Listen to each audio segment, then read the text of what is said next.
The fighting world has long grappled with the enigma of Jon Jones, a man whose unparalleled brilliance inside the octagon is often shadowed by a chilling, subterranean intensity. This dark side isn't merely a fan theory.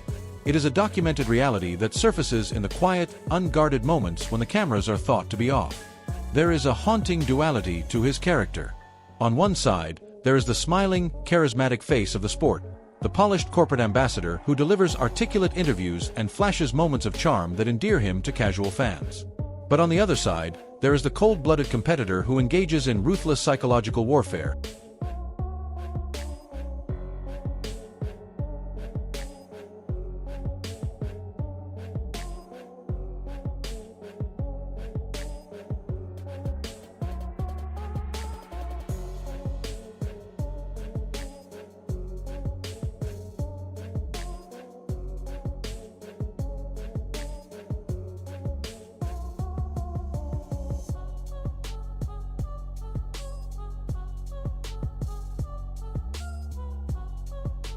Casually detailing the violent extremes he would go to if a rival ever truly crossed the line, from graphic descriptions of breaking bones to mind games that unsettle opponents long before the cage door locks. This volatility has defined his entire career, creating a legacy that is as intimidating to his opponents as it is frustrating to the executives tasked with promoting him. It is exactly this unpredictable nature that has historically made him both the ultimate prize fighter and the ultimate wild card in high-stakes negotiations. Jones's brilliance is undeniable. The longest light heavyweight title reign in UFC history, dominant wins over legends like Daniel Cormier, Alexander Gustafsson, and later Cyril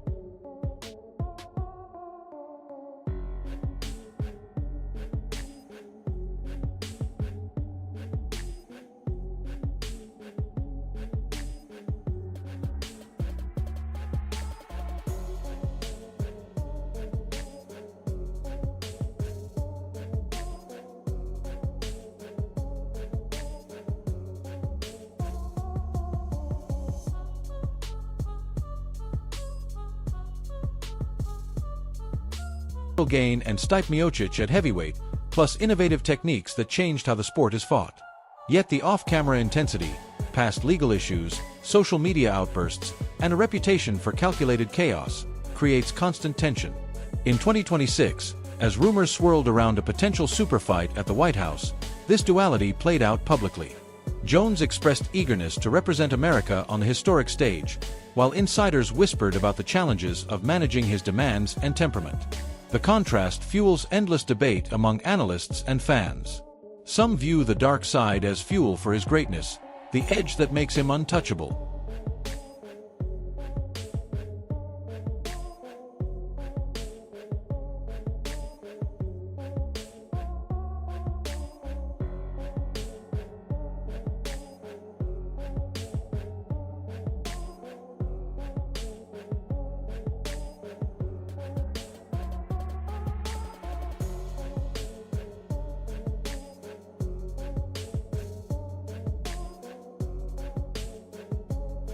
Despite the calculated posturing and the lingering frustrations of UFC executives, the undeniable truth of the fight business continually rises to the surface.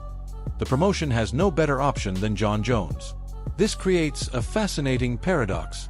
On one hand, the UFC is actively working to erode Jones's leverage, denying his highest financial demands as a show of dominance. On the other hand, they are backed into a corner of their own making. The White House card is not just another pay-per-view. It is a monumental spectacle aimed at an American audience, requiring an American icon with undeniable gravitas and mainstream crossover appeal. Analysts meticulously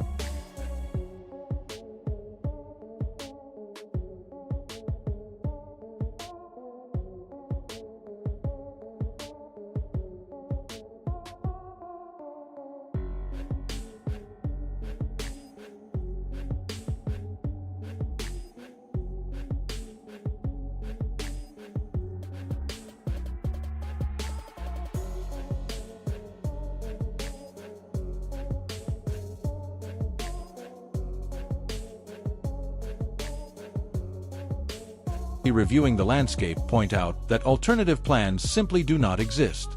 Other major stars are either locked into different timelines or lack the sheer historical weight required for such a venue. The paradox deepened in March 2026 when the card was finalized without Jones. Dana White emphasized that Jones was never seriously considered, citing concerns over reliability, hip issues, and past behavior. Yet Jones countered that negotiations were real, he was willing and able, and the $15 million offer fell short of the fight's value.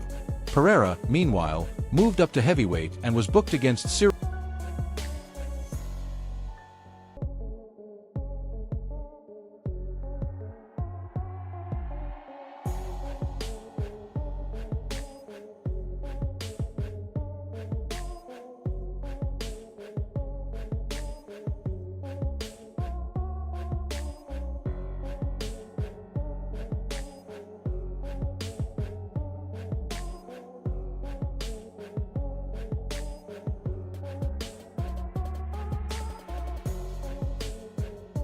gain for the interim title, serving as Plan B. This sequence reveals the UFC's desperation. They hyped the historic event, costing millions to prepare the South Lawn, but ultimately sidelined their most decorated star to avoid meeting his price.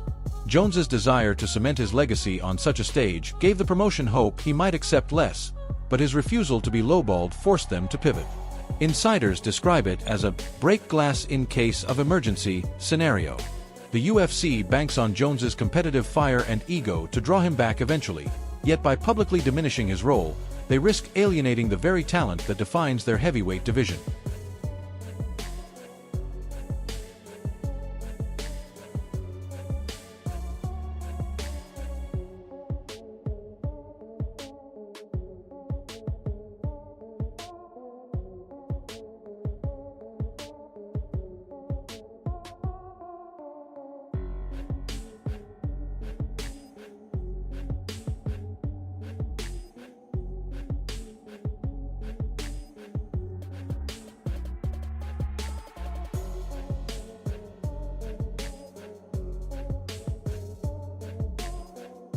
For Jones, this paradox validates his long-standing complaints about undervaluation despite his GOAT-level resume. Fans debate the merits. Some praise White for protecting the promotion's interests, while others see it as short-sighted, especially with Pereira's momentum building at heavyweight. The cold reality dictates that for this specific moment in time, a patriotic showcase tied to America's 250th anniversary, Jon Jones remains the undisputed trump card, even if the UFC pretends otherwise. This tension ensures the drama around his potential return or release will linger well beyond June 2026, highlighting how fighter leverage and corporate control constantly clash.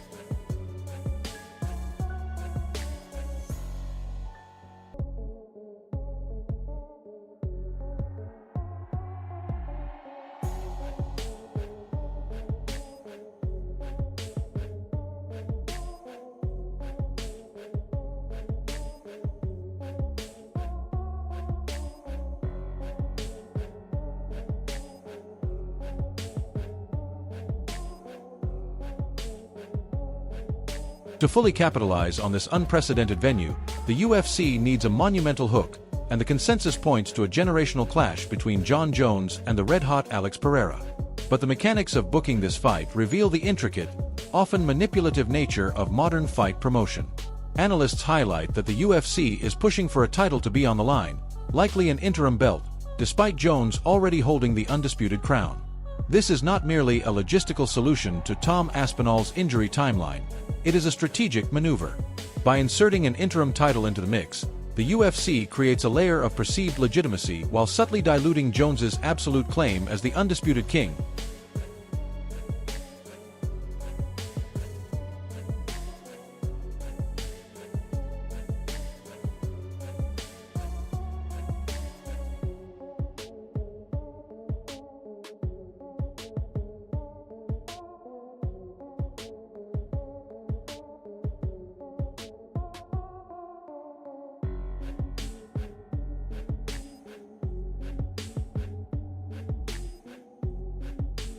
Especially if he plans to walk away immediately after the bout. Furthermore, this matchup requires Alex Pereira to move up to heavyweight, a transition the UFC is using to forcefully reorganize their championship landscape. The fight itself is so massive it arguably transcends the need for a physical belt, Yet the promotional machine demands the visual weight of championship gold to sell the spectacle to a casual audience drawn in primarily by the prestige of the location. In reality, the Jones-Pereira super fight collapsed over money. Jones revealed the UFC's $15 million offer was insufficient, and he turned it down despite expressing interest in the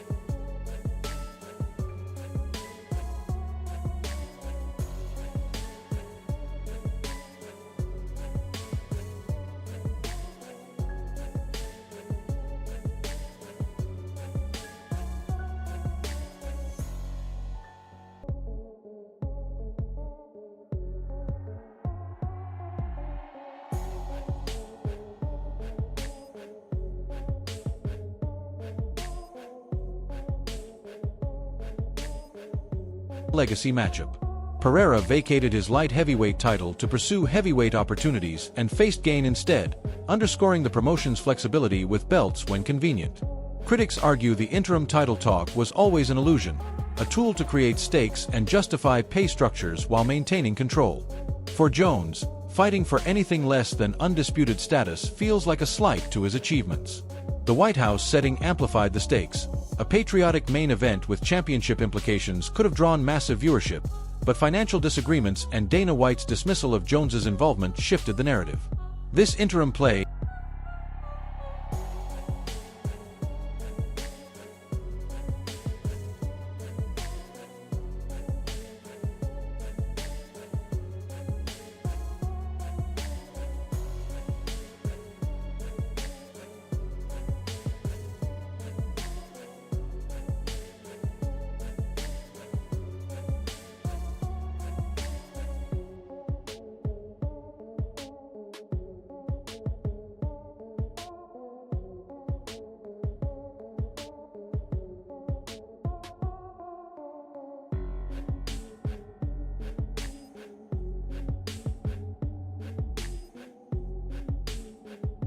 exposes how titles are often marketing props rather than pure athletic merit.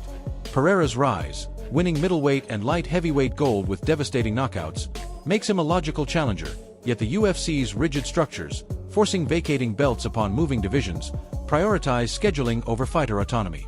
As fans speculate on a potential 2026 or later meeting, the illusion persists. The fight's true value lies in the names involved, not the hardware.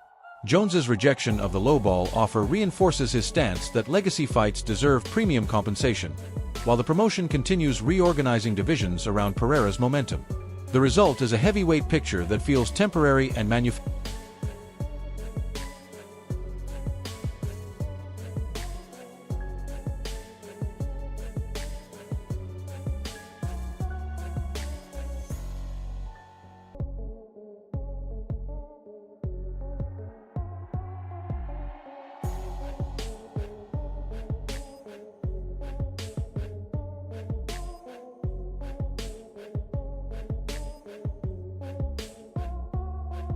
The underlying mechanics of this super fight expose a stark reality about the modern era of the UFC.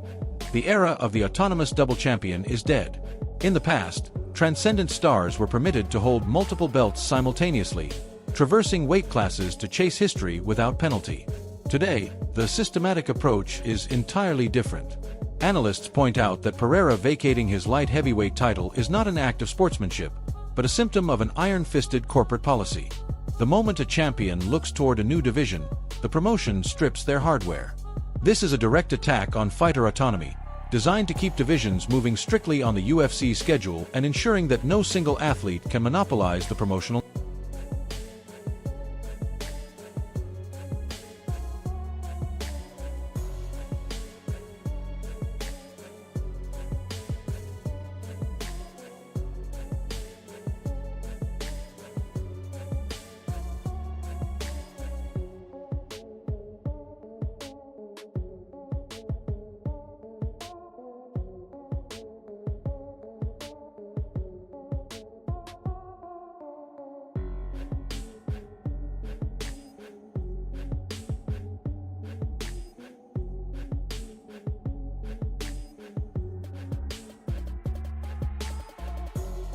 narrative. The desperation to maintain the structure is so palpable that insiders joke the UFC would gladly manufacture a novelty patriotic belt just to ensure the White House main event features championship stakes. It is a masterclass in promotional control, proving that while the fighters bleed in the cage, the promotion ruthlessly dictates the terms of their legacy. Jones's situation exemplifies this shift.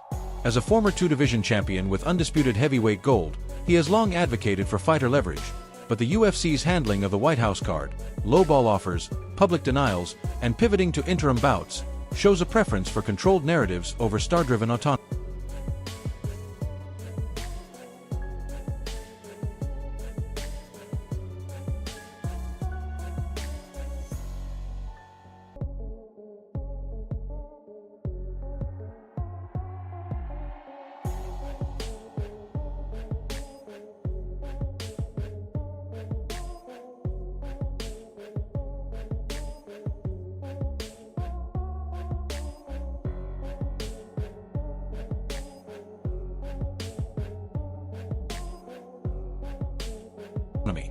Jones's request for release after feeling disrespected highlights growing fighter frustration with opaque negotiations and perceived undervaluation.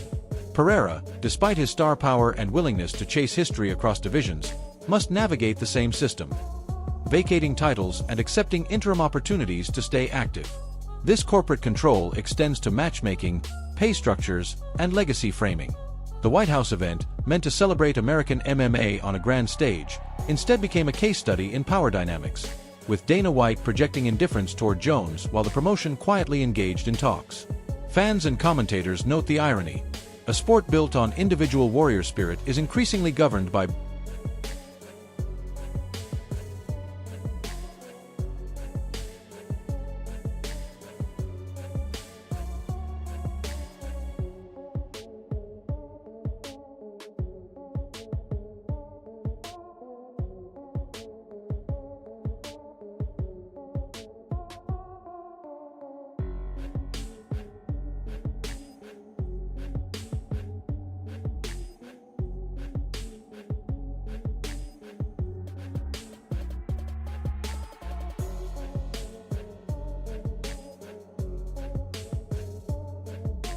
As the chess pieces fall into place for what could be the final act of Jon Jones's career, the conversation inevitably shifts to the broader implications of his legacy.